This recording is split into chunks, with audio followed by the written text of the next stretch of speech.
In this video, I want to teach you how to do a wheelie without a clutch.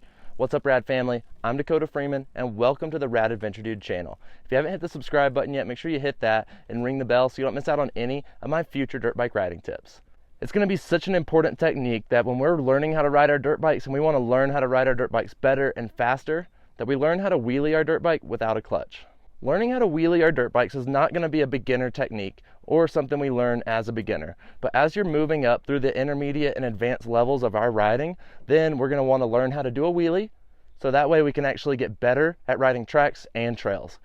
If we can learn how to do a wheelie, then we can ride through these rough sections on tracks and trails by keeping our front wheel off every single bump and actually make it so much smoother in our riding.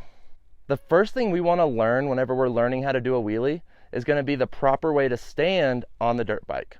I find it much easier to stand while I'm doing a wheelie than I do when I'm sitting down. Sitting down just gives me a little bit less control, I feel, and this is why I feel more comfortable when I'm standing up.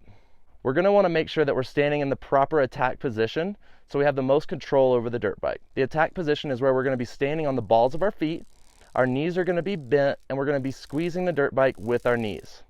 Our upper body, we're going to have our elbows up, we're going to have our head over the handlebars, and this is going to be the exact way that we want to learn how to do our wheelie.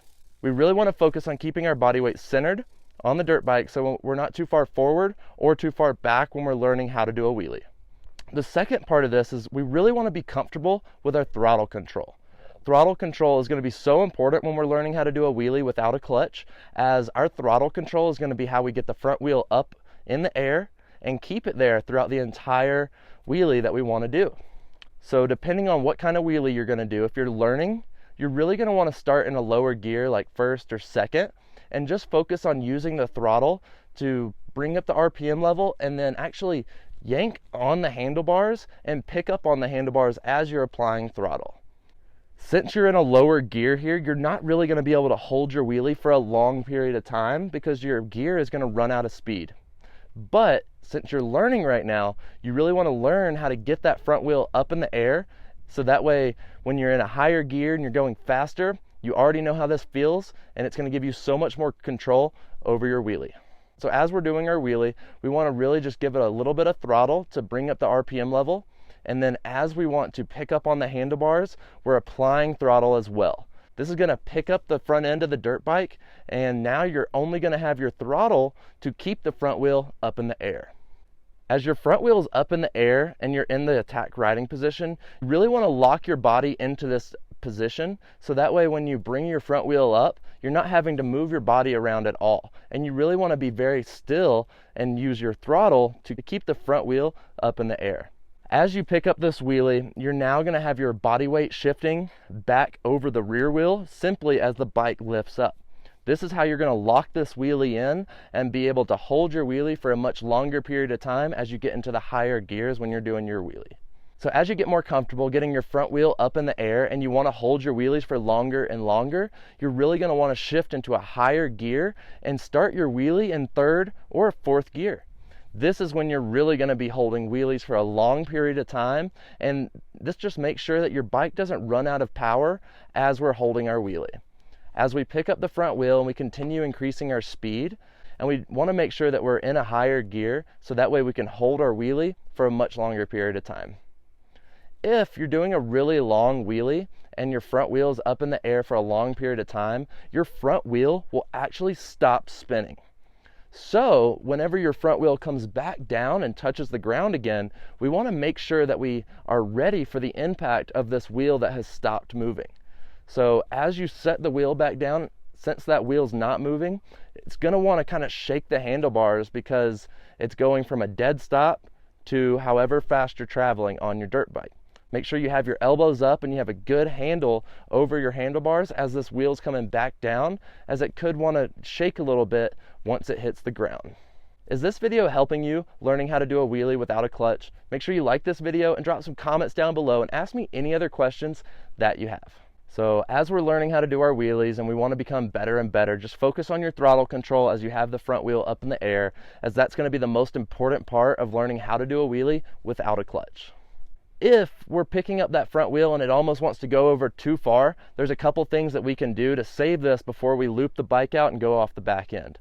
We really want to make sure first to let off the throttle if the front wheel gets too high. Then we want to make sure to pull in the clutch and tap the rear brake. As soon as you pull in the clutch and tap that rear brake, that's going to yank the front end back down, and this can really save you if you're about to go off the back of the dirt bike. So make sure you focus on this if you're getting that front wheel too high, and make sure you're always very comfortable and not doing anything outside your comfort zone. You should always ride to your ability level, and that's what's going to keep you the safest when you're riding your dirt bike. But as you pulled in the clutch and you tap that back brake, it's going to pop your front end back on the ground, and that could really save you before a disaster. Other things that we can do to improve our wheeling over time is going to be practicing this small step first, getting that front wheel off the ground and then setting it back down, and then continually developing better and better wheelies over time. As you get more comfortable with this, it's actually going to become much easier for you to get that front wheel up in the air and to hold it for longer periods of time. You're also going to learn how to shift up in the gears and be able to get that front wheel up in the air in a higher gear. And this is going to make sure you can do wheelies for a longer period of time, faster wheelies, and that's really what's going to take your wheelies to the next level. So make sure you keep working on this over time, as it's going to be a huge part of our dirt bike riding and really make us a better rider.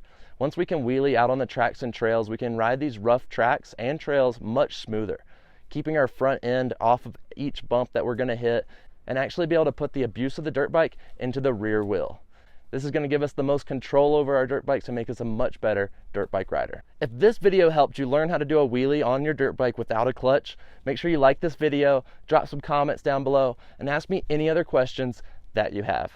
If you're still looking for more dirt bike riding tips, I am always here. I've made a full dirt bike riding course over on my website. It's going to walk you through being a complete beginner and take you to an advanced rider mastering the tracks and trails. I also give away a free dirt bike guide over on my website as well. Just sign up for my newsletter. I'll send it right to you. Make sure you hit the subscribe button that's right here and ring the bell so you don't miss out on any of my future dirt bike riding tips. After that, you can watch my next video right here. Stay rad, and I'll see you over there.